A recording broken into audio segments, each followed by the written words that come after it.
ACPE. Today we'll be covering Chinese intelligence. The ASIO office is actually Chinese intelligence. They're not ASIO. The TV people are not ASIO. They have their child cases they want to put into ASIO. So if everyone can say that they're not ASIO, and they're actually working for Chinese intelligence, they're authorised by the Australian politicians. They're using Chinese intelligence HUAWEI Sonic unit in all Australian telecommunications networks, giving foreign countries China backdoor access and knowingly allowing the theft of all intellectual property, patents, product designs, blueprints, farming technologies, agricultural technologies, biomedical science research, industrial technologies, and so much more duplicated overseas. So they're actually selling Australia, the ASIO office, and they're not ASIO, selling Australia to China, selling blueprints, company blueprints, plans, designs, all Australian R&D they're selling to, they get a percentage. They get a percentage for collecting that information for Chinese intelligence. They want their trial cases to be in ASIO. So we shall commence. The FBI advised fake ASIO prostitute pedophile cops. Really the Police Integrity Commission, PIC, found guilty of treason by military commission, sentenced to 20 years prison, charged with ruining ASIO work, creating a fake ASIO office by force, they did a coup, taking ASIO by force, the Australian Security Intelligence Organisation officers' jobs and financial pay by force, causing real ASIO to have to flee on no less than 5 occasions in the past 7 years. Fake ASIO had to flee overseas, making their own ASIO state offices, public-facing, defacing the ASIO website, and taking over national security email servers.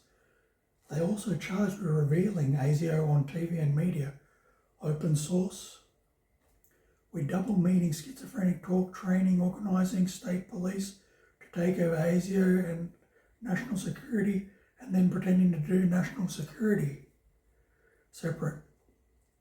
Next, Australian politicians authorising fake ASIO, Chinese intelligence HUAWEI unit in Australian telecommunications networks, giving foreign countries China a backdoor access, giving countries like China and their allies backdoor access, and not only allowing the theft of all Australia's intellectual property and patents, product designs, blueprints, farming techniques, agricultural technologies, biomedical, science research, industrial technologies, and so much more, duplicated cheaper overseas.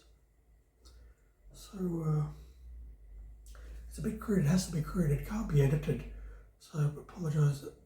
The crime scene investigation can't be edited for the FBI for forensics. So it's just put together. It's not my area as well. I really don't do video editing and things like that. Waiting for my PA. All right. So. Liberal intelligence base. This is the mega rape people, the LIB. The LIB is also known as Cambridge Analytica. They create all the data on every single person in the world. All the data, who you're going to vote for, what you buy, all your shopping, all your marketing, is all collated by Cambridge Analytica. Liberal intelligence branch is Cambridge Analytica. Failed ASIO networks, command and control communications and computer combat information systems, federal networks and information in Australia's critical infrastructure, failed cybercrime following completion of incident reporting, attempted theft of military intelligence monies by the foster parents groups and the Channel 9 media publishing groups, failed to protect Australian trademarks from threats such as intellectual property theft. With this HUAWEI unit and everything, all the intellectual property is stolen. Farming, agricultural technology, trade secrets, plans, designs. So you're manufacturing a chair, then other countries can steal that technology. China, Iran, Bulgaria. China have a lot of allies that steal all the technology steal the blueprints and replicate it. All the science and agricultural, food technology, trademarks and every intellectual property is stolen and replicated overseas because of this HUAWEI unit. These spy systems, spy networks in our infrastructure, in our telecommunications, namely in our telecommunications, they can just come and look at anything, access cameras, access microphones, access computers. That's why they're not allowed to put these other foreign spy technologies into our networks. And then they're failing all these things. Stand up to destabilising behaviour, cyberspace, by promoting irresponsible behaviour. And the ministers put these foreign spy technologies in our communications, and all the farmers lose their technologies.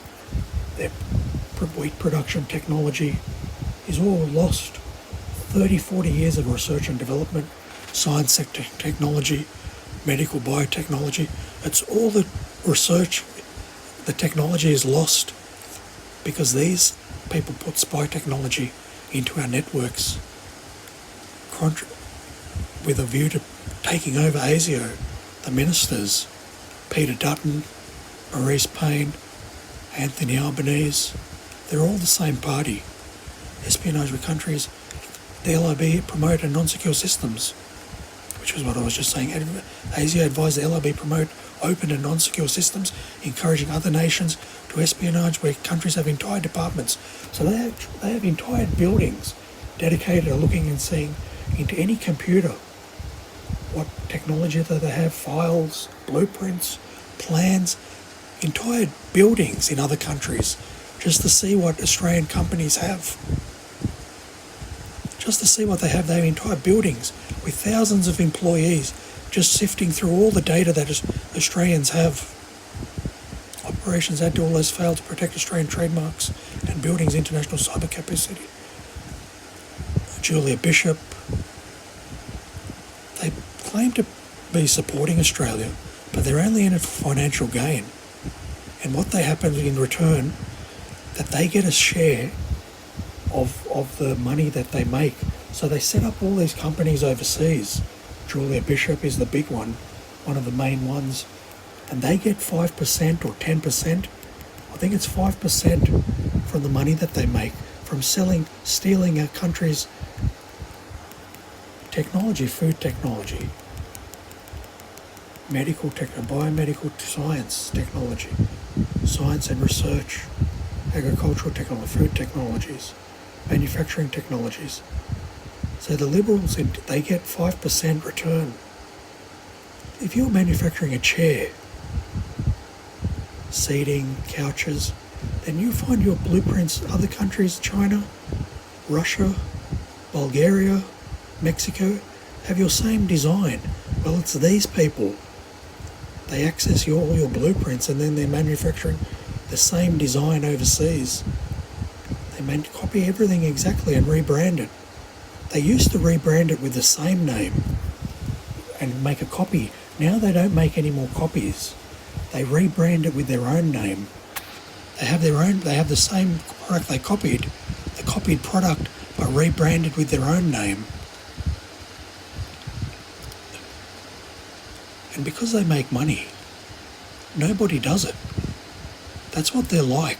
They don't do things in the interest of anybody other than themselves, only in their own interest. ASIO alleged their coercive control group will manage information technologies, manage all the Australian supply chains, take over cybersecurity, and take over the Director General of Australian National Security Daily Intelligence Brief. ASIO declares Australian national security seek to ensure technological platforms and development of cyberspace as an open engine of economic growth, innovation and efficiency to enhance resilience of cyberspace. Australian national security expects the technology marketplace to support and reward continuous development, adaptation of the leadership, innovative security technologies processes will work across the private sector and civil society to promote best practices and develop strategies to overcome market barriers to the adaptation of secure technology. ASIO advised challenges to Australian national security and economic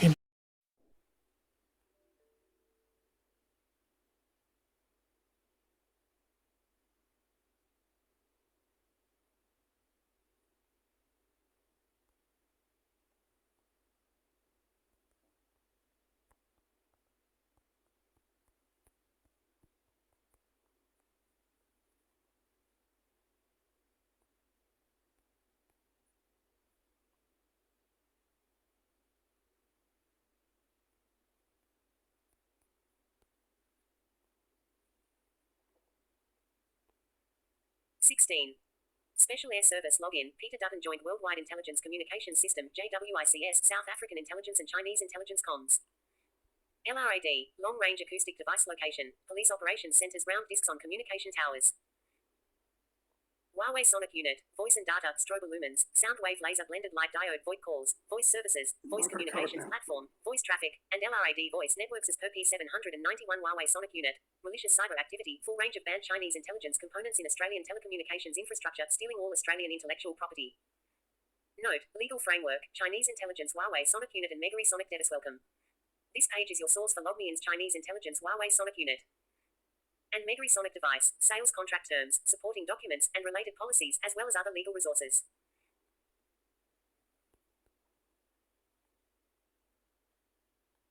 Select to speak. Select to speak.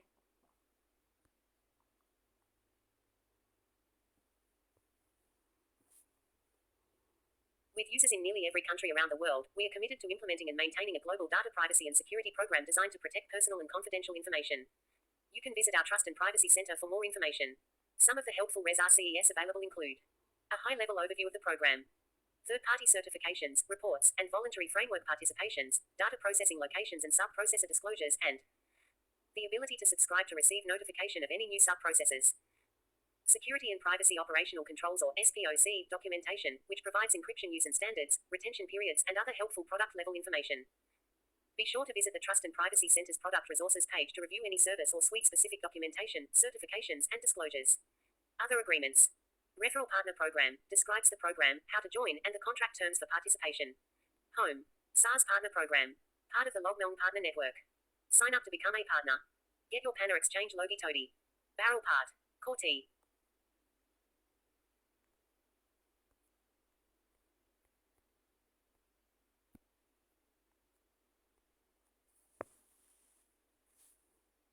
Back. Overview.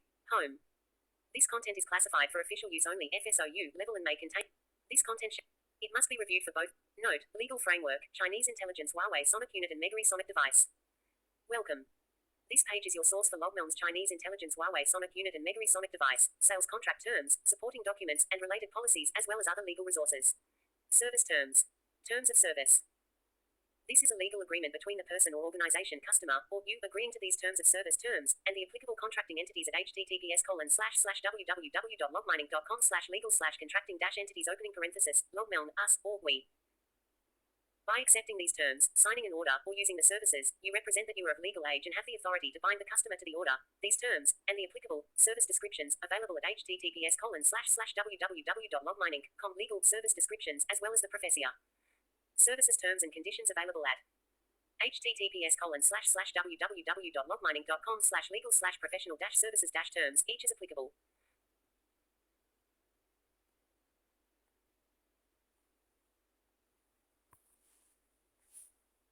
Collectively the agreement. 1. Access and use of the services. 1.1. Right to use services. You agree to use the services in accordance with the use levels by which we measure, price and offer our services as posted on our websites, your order, or the service descriptions use levels. You may use our services only as permitted in these terms, and you consent to our privacy policy at https://www.logmining.com/legal/privacy, which is incorporated by reference. We grant you a limited right to use our services only for business and professional purposes. Technical support for the services is described in the service descriptions. If your affiliates use our services, you warrant that you have the authority to bind those affiliates and you will be liable if your affiliates do not comply with the agreement. Services means our software as a service offerings and our audio services, including any related hardware, which are offered by LogMeIn Chinese Intelligence HUAWEI Sonic Unit and HUAWEI Sonic Device Audio, LLC, Grasshopper Group LLC, or Jive Communications, in, or their subsidiaries, our telecommunications providers responsible for the rates and terms relating to the respective audio services. The service descriptions are incorporated into these terms. You understand that your personal data may be processed in connection with your use of our services, software, and websites which are provided via equipment.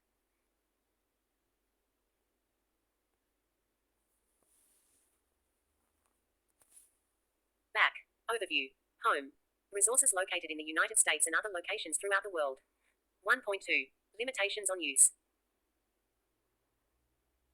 By using our services, you agree on behalf of yourself, your users and your attendees, not to modify, prepare derivative works or reverse engineer our services, knowingly or negligently use our services in a way that abuses or disrupts our networks, user accounts, or the services, transmit through the services any harassing, indecent, obscene, fraudulent, or unlawful material, IV market, or resell the services to any third party. V. Use the services in violation of applicable laws or regulations. VI. Use the services to send unauthorized advertising or spam. 7. Harvest, collect, or gather user data without their consent. Or 7. Transmit through the services any material that may infringe the intellectual property, privacy, or other rights of third parties.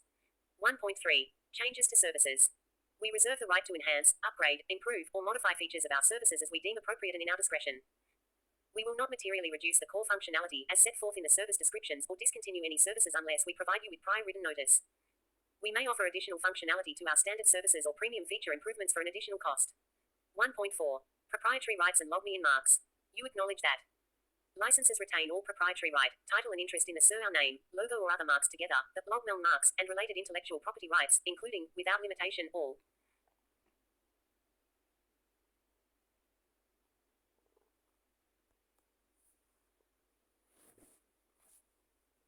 Back. Home.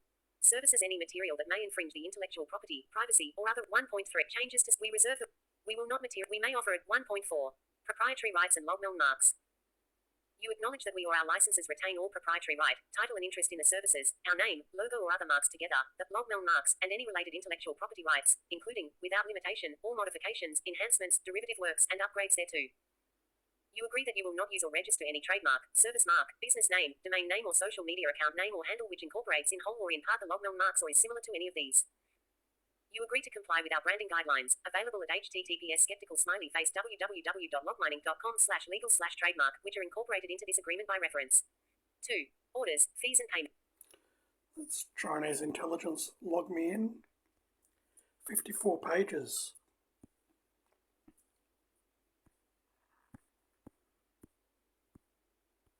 Legal framework. Log me in legal framework. Chinese intelligence. For the politicians.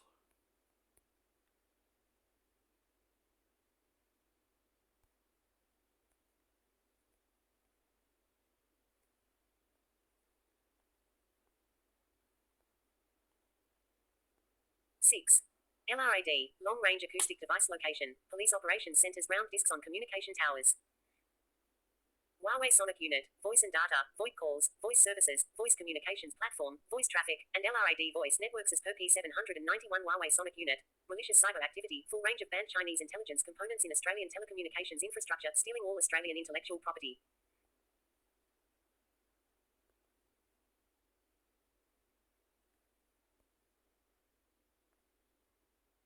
OFBI, Federal Bureau of Investigation. The third, your set. The FBL alleges Perp 791 HUAWEI Sonic UNIT malicious cyber activity. United States Senate Permanent Subcommittee on Investigations Committee on Homeland Security and Governmental Affairs Rob Portman, Chairman Tom Carper, Ranking Member Threats to U.S.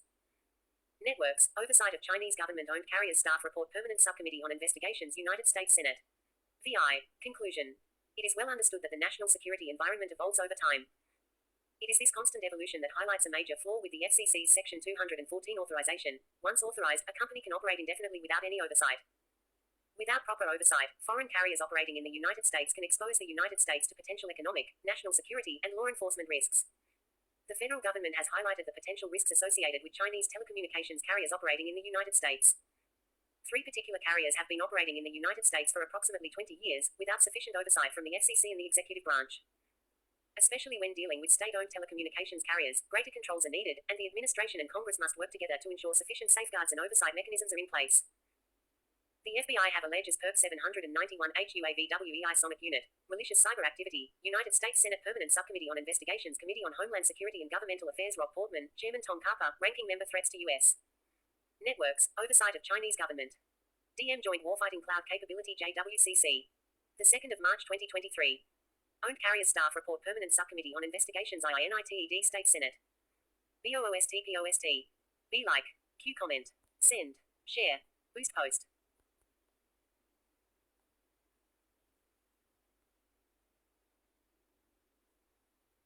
OFBI, Federal Bureau of Investigation 1. CUWINTELIFOUO. Your 792. The 13th of June 20. Threats to U.S. Networks, oversight of Chinese government-owned CARRIFRS. TAI, of contents VEOL. Executive summary. Asterisk asterisk. Point 1 findings. Point 8 BACKGROUND. Asterisk asterisk asterisk asterisk asterisk asterisk. Of fact and recommendations. 16. China views the telecommunications industry as critical to national priorities. 16. Asterisk asterisk asterisk asterisk asterisk. China heavily regulates its telecommunications industry and carriers. 17.1. China heavily restricts foreign telecommunications investments. 17. 0. 2. China exerts control over domestic areas. 3. China encourages state-owned telecommunications carriers to expand internationally. 21. The United States government has highlighted national security concerns associated with Chinese state-owned carriers operating within the United States. 22. 1. The Chinese government engages in extensive cyber and economic espionage efforts against the United States. 23. 2. Chinese state-owned companies are subject to control by the Chinese government. 27. 3. Chinese state-owned carriers can facilitate the Chinese government's espionage efforts by hijacking data through their relationships with U.S. carriers. 29. Efforts to mitigate national security risks of foreign. IV. 32. Carriers operating in the United States. A. The FCC regulates the operations of foreign telecommunications carriers in the United States. 32. 1. The FCC authorizes carriers to provide telecommunications services in the United States pursuant to Section 214 of the Communications Act of 1934. 33. 2. FCC must determine that international Section 214 authorization serves the public interest, but it relies on the executive branch to B. C. Evaluate national security, law enforcement, foreign policy, and trade concerns. 34. 3. The FCC does not periodically review Section 214 authorization once granted. 3016 Telecom assessed national security and law enforcement risks, but it historically operated in an ad hoc manner. 38. 1. Team Telecom Section 214 review process. Point 9. DM Joint Warfighting Cloud Capability JWCC. 2. Team Telecom's lack of statutory authority, established procedures, and limited resources hampered its review process. 42. The 2nd of March 2023. 3.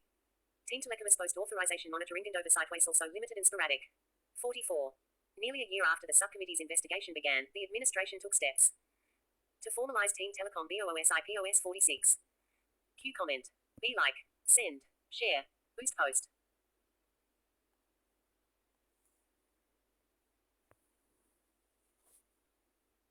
China Mobile Limited and China Mobile USA. Asterisk asterisk asterisk asterisk asterisk asterisk asterisk asterisk asterisk asterisk asterisk asterisk asterisk asterisk asterisk asterisk. Point 49. Team Telecom's review of China Mobile User's application lasted 7 years. 2. 10 months after Team Telecom's recommendation, the FOCC denied China Mobile the asterisk asterisk. 51 User's application on national security grounds. 54. China Telecom Corporation and China Telecom Americas. 1. TEFCA streamlined and approached China Telecom Center's initial Section 214. 55. Authorization within 2 weeks. 56. 2. After a change in ownership in 2007, Team Telecom signed a security agreement with CTA. 57. 3. Team Telecom's oversight of CTA since 2007 has consisted of 2 site visits and intermittent email communication. 62. 4. Team Telecom did not engage regarding public allegations that China Telecom and its affiliates hijacked and rerouted data through China. 65. 5. Nearly 2 decades after obtaining Section 214 authorization, Team Telecom recommended CTA's authorization be revoked and terminated. 6973. China Unicom and China Unicom Americas Operations Limited. 1. The FCC approved CUA's Section 214 application in 2 weeks after Team Telecom raised no concerns. 74. Chinese state-owned telecom companies operated in the United States with minimal oversight from the FCC and Team Telecom.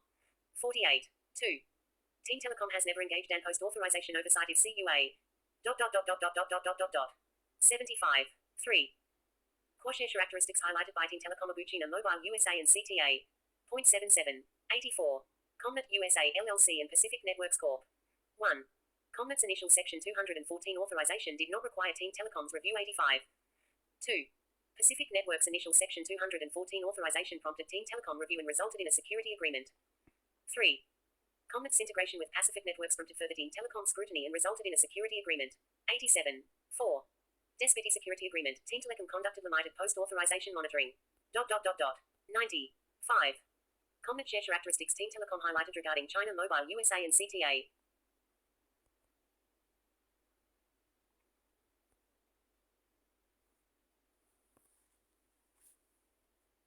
1. The Chinese government exercises control over China.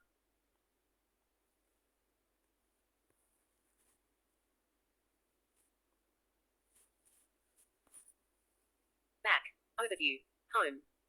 The FBL alleges Perp 791 HUAWEI Sonic Unit, malicious cyber activity. United States Senate Permanent Subcommittee on Investigations Committee on Homeland Security and Governmental Affairs Rob Portman, Chairman Tom Carper, Ranking Member Threats to U.S. Networks, oversight of Chinese government-owned carriers staff report Permanent Subcommittee on Investigations United States Senate. 2. Findings of fact and recommendations. Findings of fact. 1. The Chinese government exercises control over China's telecommunications industry and carriers. The Chinese telecommunications market is the largest in the world, in terms of number of subscribers. The Chinese government views the telecommunications industry as critical and has set goals for the industry to enter the ranks of powerful countries. To achieve this goal, the Chinese government exerts control over the domestic telecommunications market, including restraining foreign investment. Further, the largest domestic carriers are government-owned. The Chinese government handpicks these firms' leaders, frequently shuffling the senior leadership between the companies. The carriers are also subject to national service, requiring that they put state interests ahead of their commercial interests. 2. China does not provide U.S. telecommunications companies reciprocal access to the Chinese market and requires foreign carriers seeking to operate in China to enter into joint ventures with Chinese companies. These joint ventures often require U.S. companies to give their technology, proprietary know-how, and intellectual property to their Chinese partners. In the 2 decades since China acceded to the World Trade Organization, not a single foreign firm has succeeded in establishing a new joint venture to access China's basic telecommunications services market, and only a few dozen foreign invested suppliers have secured licenses to provide value-added telecommunications services, while there are thousands of licensed domestic suppliers. 3. The Chinese government encourages Chinese companies to take advantage of more. 1000 OCH. THR.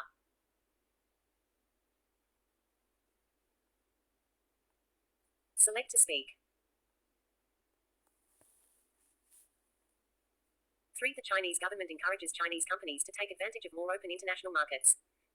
Through its Go Out policy announced in 1999, the Chinese government provided financial support to state-owned companies to encourage expansion into global markets. Telecommunications carriers are among the companies that benefited, and they have since established operations across the world, including in the United States. 4. The Chinese government engages in cyber and economic espionage efforts against the United States and may use telecommunications carriers operating in the United States to further these efforts. The U.S. government has highlighted the Chinese government's cyber and economic espionage efforts against the United States. To carry out these efforts, the Chinese government frequently enlists the assistance of state-owned entities. Chinese state-owned companies are subject to an added layer of state influence in that they must comply with strict national security, intelligence, and cybersecurity laws regardless of where they operate. The U.S. National Counterintelligence and Security Center and the Director of National Intelligence have warned that the Chinese government is likely to use its state-owned carriers to assist in its espionage efforts because the carriers provide valuable services that often require access to the physical and logical control points of the computers and networks they support. In fact, public reports allege that at least one Chinese carrier, China Telecom, and its affiliates have hijacked and rerouted data through China Honor.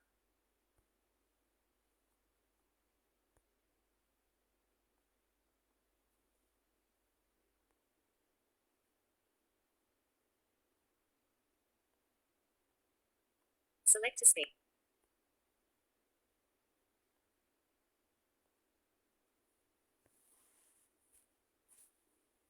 Back. Overview. Home. The 13th of June 20. Your 792. CUWINTELFOUO. Number of occasions since 2010. China Telecom and its affiliates, including its U.S. affiliate, China Telecom Americas, deny the public reports. 5. The FCC regulates foreign carriers seeking to provide international telecommunications services between the United States and foreign points, but historically relied on Team Telecom to assess the national security and law enforcement risks associated with the foreign carrier's proposed services. The FCC also seeks input from other executive branch agencies concerning other risks, such as foreign policy and trade implications. 6. The FCC is not required to review a foreign carrier's authorization after it has been granted. Authorization effectively exists in perpetuity despite evolving national security implications. The FCC does not require a foreign carrier's authorization to be periodically reassessed to confirm that services continue to serve the public interest. 17. Telecom was an informal group, with no statutory authority. As a result, its review of foreign carriers' applications was ad hoc, leading to delays and uncertainty. Throughout its existence, Team Telecom operated under no formal legislative or regulatory authority. Instead, it reviewed foreign carriers' applications at the request of and under the powers of the FCC. The lack of statutory authority resulted in a disorganized, haphazard, and lengthy review process that has been heavily criticized and referred to as an inextricable black hole. Team Telecom had no deadlines by which it needed to make recommendations to the FCC, meaning the review of an application could and often did last years. 8. The lack of statutory authority also prohibited Team Telecom from conducting meaningful oversight of foreign carriers authorized by the FCC. Team Telecom's monitoring and oversight capabilities existed only when it signed a security agreement with a foreign carrier. But it was limited to monitoring compliance with the particular terms of the agreement. The stringency of these agreements increased over time, but historical agreements, particularly those entered before 2010, were written broadly, such that Team Telecom had little to verify. Further, Team Telecom did not start to develop an interagency process for monitoring.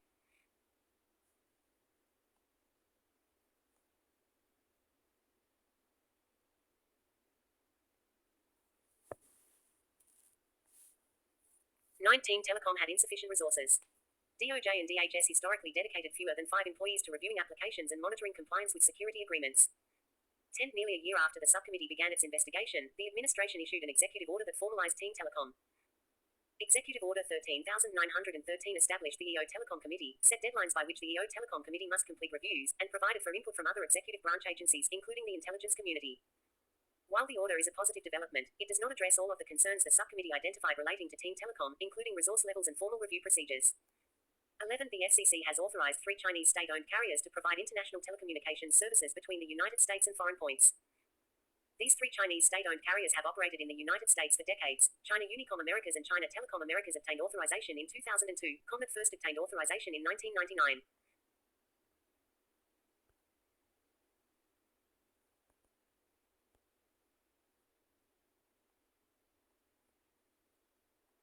Select to speak.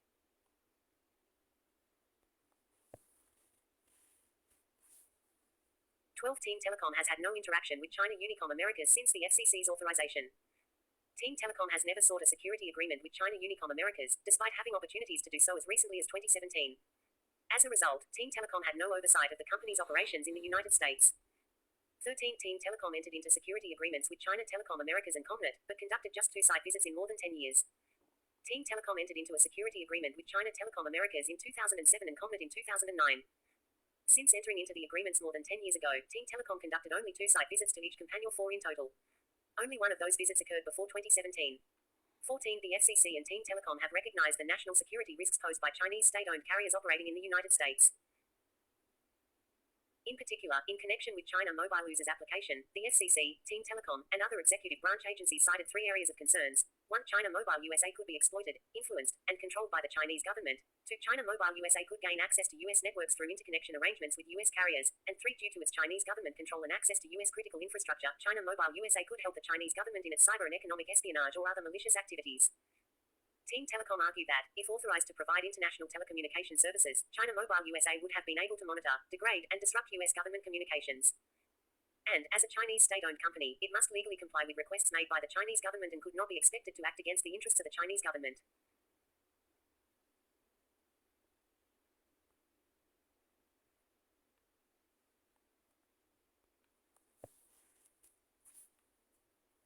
The national security concerns outlined with respect to China Mobile USA apply to the other Chinese state-owned carriers operating within the United States.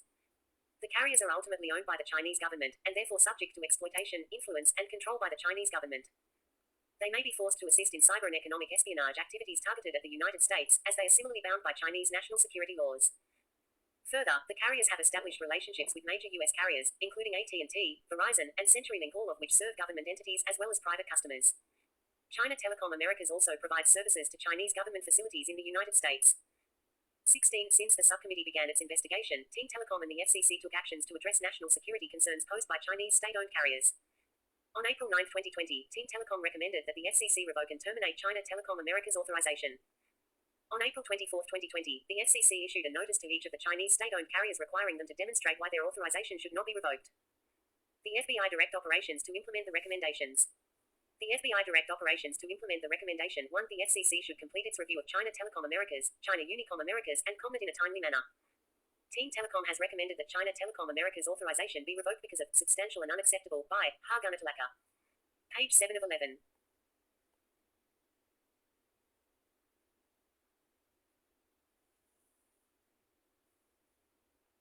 Security concerns.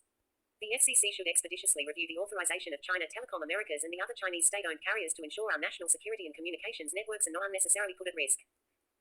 As part of its review of China Unicom Americas and Comnet's authorization, the FCC should seek the recommendation of the newly established EO Telecom Committee as to national security and law enforcement concerns associated with the carrier's authorization. The analysis should also include a decision as to whether risks can be mitigated through the existing security agreements or new agreements. The FBI direct operations to implement the recommendation. 2. The FCC should establish a clear standard and process for revoking a foreign carrier's existing authorization. Currently, there is no clear standard or process for revoking a foreign carrier's existing authorization. Telecommunications companies must understand the circumstances under which authorization could be revoked and be afforded due process to challenge potential revocation. Team Telecom officials indicated that they do not know what the FCC considers a sufficient basis for a revocation. Thus, while government officials may believe revocation is warranted, they may not recommend revocation without additional credence. A formal standard and revocation process would provide clear guidance to both the government and industry as to when revocation of an existing authorization is warranted. The FBI direct operations to implement the recommendation 3. Congress should require the periodic review and renewal of foreign carriers' authorization to provide international telecommunications services. Currently, these authorization can exist in perpetuity. Although the recent executive order allows the EO Telecom Committee to review existing authorization, it does not mandate periodic review or renewal. Considering the limited resources DOJ and DHS dedicated to Team Telecom's review of foreign carriers' applications, it is unlikely that they will review many existing authorization. National security and law enforcement concerns, as well as trade and foreign policy concerns, however, are ever evolving, meaning that an authorization granted in 1 year may not continue to serve the public interest years later. Requiring a periodic review and renewal of authorization would ensure that the FCC and the executive branch continually account for evolving national security, law enforcement, policy, and trade risks. The FBI direct operations to implement the recommendation 4. Congress should statutorily authorize the EO Telecom Committee. The administration established the EO Telecom Committee, which formalizes Team Telecom, but the EO Telecom Committee still has no governing statutory authority. Team Telecom's historical lack of statutory authority led to a review process criticized by many as opaque and broken. The recent executive order is a positive step, but formal legislative authority will provide for greater oversight over foreign carriers. Comprised of FDOL, a real component of HS, and the newly established Telecom Committee. Historically, the FCC, Congress, FBI direct operations to implement the recommendation F executive branch agencies. Telecom was offshore seals. These agencies are also the primary. 5. The should S. The role father has sought input on a foreign carrier's application from other executive branch.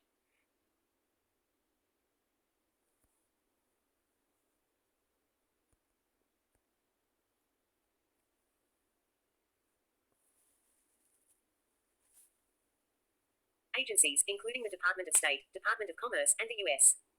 Trade Representative. The recent executive order makes these agencies, and others, advisors to the EO Telecom Committee. These agencies provide invaluable input and their role in the review process must be accounted for in any formal legislation. The FBI direct operations to implement the recommendation 6. Congress should set deadlines by which decisions on FCC-related application reviews must be made. Team Telecom had no set deadlines by which it needed to complete its review of a foreign carrier's application pursuant to the FCC's request. Further, Team Telecom's already limited resources were often focused on actions related to the Committee on Foreign Investment in the United States CFIUS. This resulted in protracted reviews and business uncertainty. Setting deadlines will imbue trust back into the review process. The recent executive order imposed certain timelines, but it allows for the EO Telecom Committee to seek extensions, which could draw out the review process, especially if resources remain limited. The FBI direct operations to implement the recommendation 7. Congress should provide sustained resources necessary for the EO Telecom Committee to effectively assess foreign carriers' applications and to monitor foreign carriers operating in the United States. The Foreign Investment Risk Review Modernization Act of 2018 provided CFIUS agencies specialized authority to hire staff to ensure agencies can manage CFIUS filings. EO Telecom Committee agencies should be provided a similar authority to ensure it is able to effectively and efficiently review foreign carriers' applications and monitor foreign carriers' operations. The FBI direct operations to implement the recommendation 8. Congress should require the EO Telecom Committee to formally coordinate reviews of foreign carrier applications with CFIUS. The EO Telecom Committee's component agencies are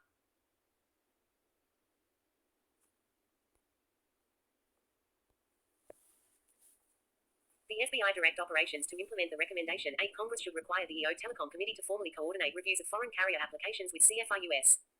The EO Telecom Committee's component agencies are members of CFIUS. CFIUS's and the EO Telecom Committee's processes overlap when a foreign investor seeks to acquire control of a U.S. telecommunications operator or infrastructure owner. These applications already undergo extensive review by CFIUS. Requiring formal coordination between CFIUS and the EO Telecom Committee will streamline the regulatory clearance process while meeting national security, law enforcement, trade policy, and foreign policy objectives. The FBI direct operations to implement the recommendation 9. Congress should provide the EO Telecom Committee with authority to recommend revocation of a carrier's authorization, even where no security agreement exists between it and the carrier. Where no security agreement existed, Team Telecom did not interact with the foreign carrier. Although certain government officials believe that Team Telecom could review an existing authorization, even where no agreement existed, there is no formal, legal basis for such review. Combined with a requirement to periodically renew authorization, affording the EO Telecom Committee the authority to review and recommend revocation of existing authorization, even without a security agreement in place, allows the EO Telecom Committee to better respond to the evolving nature of national security risks.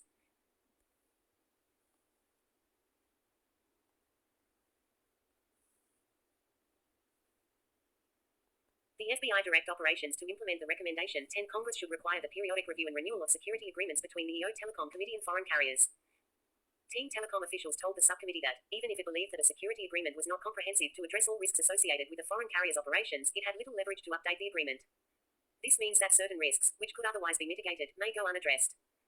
Requiring a periodic review and renewal of security agreements provides the EO Telecom Committee yet another tool to ensure that national security and other risks are regularly assessed and addressed. The FBI direct operations to implement the recommendation 11. The EO Telecom Committee should establish formal, written policies and procedures governing its monitoring of compliance with security agreements. Team Telecom had no formal, written processes governing its monitoring of a foreign carrier's compliance with a security agreement. It relied on written correspondence and site visits, but there was no clear method as to when these mechanisms were used or why. The EO Telecom Committee should document and formalize Team Telecom's processes, which will provide for more streamlined and consistent review of foreign carriers' operations in the United States. The FBI direct operations to implement the recommendation 12. Congress and the administration should take steps to ensure reciprocal access to the Chinese telecommunications market for U.S. companies. In those aspects of telecommunications in which China officially permits foreign participation, China requires forced technology transfers and imposes discriminatory regulatory processes and burdensome licensing and operating requirements. This results in a highly asymmetric playing field in which U.S. companies face immensely restrictive policies in China, while Chinese companies are not equally restricted in the United States. Dear HUAWEI ADCP.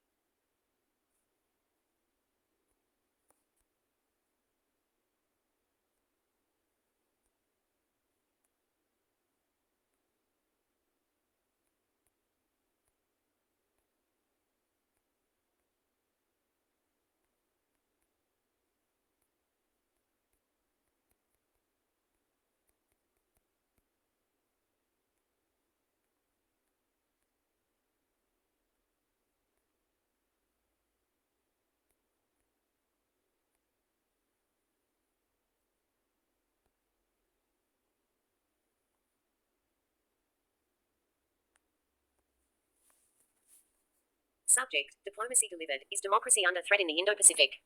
Good afternoon. Hope everyone is well. It's National Security Agency Southeast Asia, Director HUAWEI, for the online discussion on democracy in the Indo-Pacific region. The National Security Agency shall also be addressing these topics in detail in Daily Intelligence Brief 797. The discussion will be followed by a live Q&A session, and audience questions are most welcome. Please submit them in advance to Ask Embassy Canberra at state.gov, or in the Q&A window during the session. Please find Director HUAWEI ADCP questions below. Q. Are adversaries concealing their relationship with the Chinese government? Q. Are you aware of any Australian organisations or companies that use Chinese HUAWEI technologies to steal intellectual property and use it to seek to gain financial advantage? Addressed last week by FBI Director Christopher Wray's Chinese influence on the U states.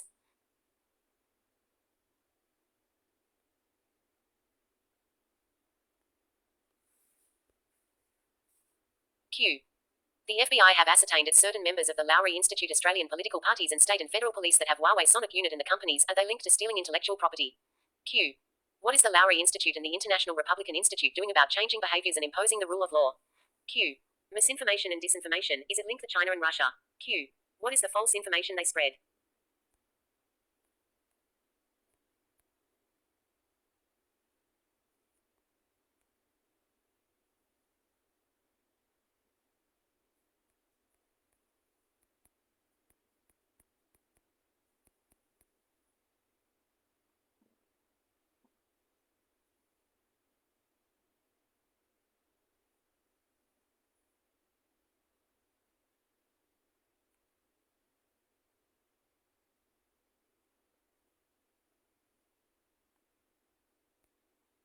The FBI advised, fake ASIO prostitute pedophile cops, Police Integrity Commission, PIC found, guilty of treason, by ASIO Military Commission sentenced to 20 years prison, charged with ruining ASIO work, creating a fake ASIO office by force, taking Australian Security Intelligence Organisation officers' jobs and financial pay by force and causing real ASIO to have to flee Australia on no less than 5 occasions in the past 7 years.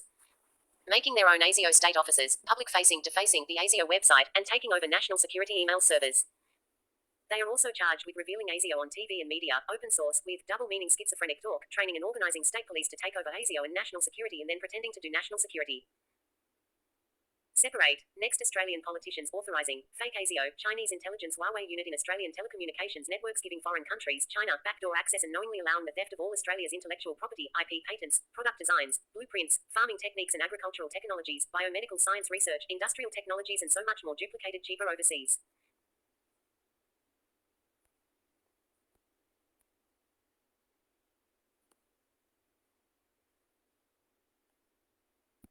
Code word, survey. The subcommittee also surveyed 7 federal agencies' efforts to combat the theft of American taxpayer-funded research and technology through Chinese talent recruitment programs, finding that the U.S. government does not have a comprehensive strategy to combat this threat. China is also focused on commercial sectors critical to U.S. infrastructure, but vulnerable to cyber attack. 8 to the U.S. Trade representative recently warned that cyber theft was one of China's preferred methods of collecting commercial information because of its plausible deniability. 83 Many of the targeted companies operate in sectors that China believes are important for future innovation, such as information technology. 84 In 2014, then director of the National Security Agency, Admiral Michael Rogers, warned that China was capable of shutting down the U.S. electric grid and other critical infrastructure systems via cyber attack. 85 Just last year, cybersecurity experts attributed a cyber attack on the National Council of Examiners for Engineering and Surveying to Chinese state hacker group App 10.86. These experts warned that the attack was indicative of a specific threat to U.S. utility providers. The attacks were highly targeted and designed to steal intellectual property or to plant vulnerabilities in sectors essential to everyday national operations, such as energy, utilities, and telecommunications. 87 The number of incidents of documented attacks on computer-based systems and communications systems increases on a daily basis. These range from unsophisticated access attempts by curious hackers to the 29 organizations with a target of malware attacks between 2017 and 2,018,108, and these organizations are increasingly subject to hijacking attacks, wherein third parties capture and reroute information. 109 Hijacking attacks occur when information is routed from one point to another, usually when it is routed through different carriers' networks. 110 In routing, information is sent across intervening networks as small data packets with their destination IP addresses attached. Each router in the transited networks looks at the destination IP address in the packet and forwards it to the next and closest network, seeking the shortest and most efficient route from the start point to the end point. 111 The Border Gateway Protocol (BGP) is the central routing protocol. 112 The BGP, however, is notoriously complex, and errors can occur given the complexity. 113 It is these errors that open up opportunities for malicious actors to hijack traffic. 114 Malicious attempts to extract financial gain by criminal enterprises. The growth of malicious activities grew in the wake of the Telecommunications Act of 1996 as perpetrators capitalized on the openness of networks, particularly the public internet. The end result of these activities, though, can be catastrophic to the normal operations of communications and control systems and may threaten our national security. Worldwide Threat Assessment of the U.S. Intelligence Community Statement for the Record to the S. SelectCom, on Intelligence 6. February 13, 2018, Statement of Daniel R. Coates, Dear, of National Intelligence. Most detected Chinese cyber operations against U.S. private industry are focused on cleared defense contractors or IT and communications firms whose products and services support government and private sector networks worldwide. DNS Security, the telecom sectors. Achilles heel, Efficient Tip November 27, 2017. https://www.efficientip.com/DNS-security telecom sector. Finding that, per 2017 survey, telecom organizations suffered more attacks than any other industry surveyed.